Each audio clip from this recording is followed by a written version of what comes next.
Chère Stéphanie, je vous ai également demandé de bien vouloir évoquer avec moi les livres qui ont pu attirer votre attention plus récemment, la musique que vous écoutez et qui vous accompagne, les films, réalisateurs et séries récents ou moins récents que vous souhaiteriez partager avec nous. C'est à vous. Alors, dans la littérature toute récente, là, je vous avoue, je ne l'ai pas terminée, mais je suis en train de lire Un bref instant de splendeur d'Ocean Vuong. C'est absolument magnifique, mais je ne peux pas trop en parler parce que je ne l'ai pas encore terminé. Il porte bien son titre. Et il porte très très bien son titre. En revanche, non, vraiment, les deux bouquins qui m'ont marqué dans les dernières années, et un en particulier, bon, et après ça touche encore mon penchant pour les sujets qui concernent l'Afrique, c'est Gaël Faye, Petit pays. Alors j'ai été bouleversée par ce livre sur la guerre civile au Burundi, le génocide des Tutsis au Rwanda, parce que j'ai été bluffée par la maturité de cet écrivain qui devait avoir, je ne sais plus, même pas 30 ans à l'époque, 27 ans je crois. Ouais. À travers la voix de ce gamin de 12 ans, Gabriel, qui a une enfance heureuse entre son père français et sa mère rwandaise, et puis tout d'un coup, l'histoire les rattrape et ces atrocités. Et la voix d'une justesse, il se met dans la peau de ce gamin de 12 ans, et ce gamin qui lutte pour préserver son monde, qui ne veut pas être témoin de cette histoire et qui veut absolument que rien ne change et qui finalement va devoir faire le deuil de son enfance et du monde d'avant. J'ai trouvé ça absolument bouleversant et ça me reste encore en tête. Et je crois qu'il est déjà sorti il y a au moins 4 ou 5 ans. Ouais. Et aussi plus récemment, mais là dans un genre plus léger, et ceci dit quand même assez grave parce qu'il a un regard très désenchanté et cynique sur la vie en général, c'est Jean-Paul Dubois. Tous les hommes ne vivent pas le monde de la même façon. Prix Goncourt 2019, il me semble. Oui, 2019, oui. Et pareil, j'ai adoré, enfin j'aime l'œuvre de Jean-Paul Dubois en général parce que j'adore il a une énorme empathie pour la faiblesse humaine et en même temps il est complètement désenchanté et je m'identifie beaucoup à lui et je trouve qu'il a une écriture formidable.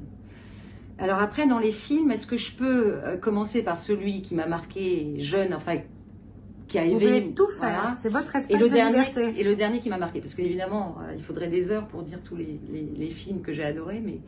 Alors pareil, vous allez me dire que je suis un petit peu mono-centrée, mais... Je ne vous dirai rien du tout. Mais j'ai adoré, surtout pareil, parce que je l'ai vu jeune, donc ça faisait vibrer ma fibre de midinette, Out of Africa. Déjà pour la beauté de Robert Redford. Excusez-moi d'être un petit peu superficielle. Non, pas du tout. Je suis d'accord avec ça. Et la fresque... Nos plus belles années aussi, Robert Redford, notre ami Robert Redford. Nos plus belles années, avec Barbara Streisand. C'est vrai aussi. Midinette et midinette et demie. Hein. Exactement. Je vous rejoins aussi là-dessus. Voilà. Mais là, non, Out of Africa de Sidney Pollack, évidemment, pour la filmographie, pareil, les images époustouflantes du Kenya... le personnage de Meryl Streep qui s'émancipe, j'adore ce genre de personnage qui s'émancipe de son carcan social et qui vit son histoire d'amour avec Robert Redford jusqu'au bout. Évidemment, ça se termine mal. Ça, j'avoue, c'est un film que je regarde. Karen Blixen. Karen Blixen, Ma ferme africaine. Je l'ai regardé au moins... en fait, je me rends compte à quel point j'aime un film quand je mesure le nombre de fois que je le regarde. Et en l'occurrence, celui-là, je l'ai bien vu une dizaine de fois, je pense. Et le dernier film qui m'a marqué, pour ne pas parler des autres, c'est Parasite, voilà, qui a eu la Palme d'Or au Festival de Cannes en 2019. Et là, j'ai été époustouflée. Je ne connais pas du tout le cinéma asiatique, en particulier coréen. Excusez-moi, je ne me souviens plus du nom du réalisateur, Juan Boon, je crois. C'est ça.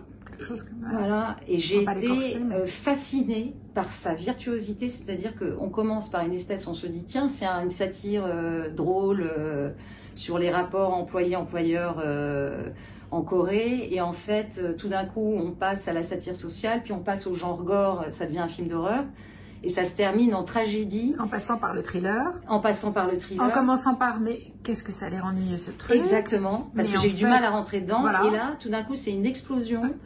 Et j'ai commencé à le regarder un peu ennuyé. Après, j'ai rigolé.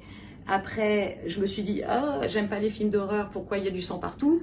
Et j'ai terminé en larmes, parce que c'est absolument bouleversant. Ça se termine en tragédie. Et j'avoue, là, waouh, une claque phénoménale. Et ça, c'est vraiment le dernier film qui m'a marqué. Et en musique, alors, qui m'accompagne dans tout, vraiment, tous les moments heureux comme malheureux de ma vie. C'est le concerto pour piano numéro 2 de Rachmaninoff, que mon père, qui malheureusement n'est plus là, m'a fait découvrir. C'est mon père, bon, mes parents, mais mon père en particulier, qui m'ont initié à la musique classique dès mon plus jeune âge. Et ce morceau revenait en boucle. Donc il a jalonné vraiment des moments importants. Il y a un passage en particulier dans ce concerto qui est juste bouleversant. Alors, ouais, alors je ne sais pas le dire exactement, je ne suis pas assez calée. Il y a un moment qui est juste. Mais il y a voilà, qui est l'acmé du. Exactement. Qui est juste. Qui part, c'est romantique, c'est tourmenté, j'adore. Et je vous avouerai, enfin, je ne sais pas si je devrais le dire parce que ça fait un petit peu enfantin, mais par exemple, mon premier rendez-vous aux éditions Gallimard, je l'ai écouté avant, en me disant là, c'est un moment chouette qui se passe dans ta vie, et c'est la dernière fois que je l'ai écouté.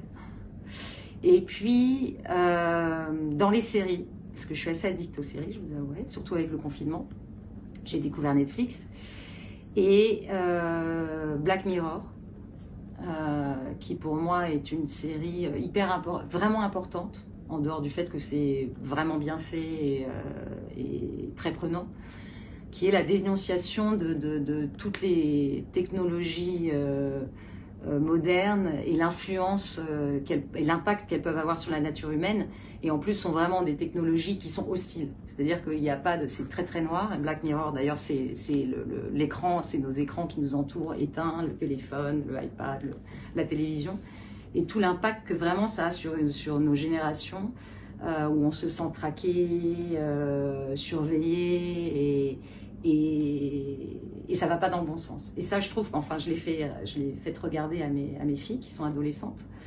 Et bon, je suis pas sûre que ça leur ait fait l'effet attendu, mais je trouve que c'est une série importante à regarder, parce qu'il y a vraiment un message derrière qu'il faut écouter, il me semble.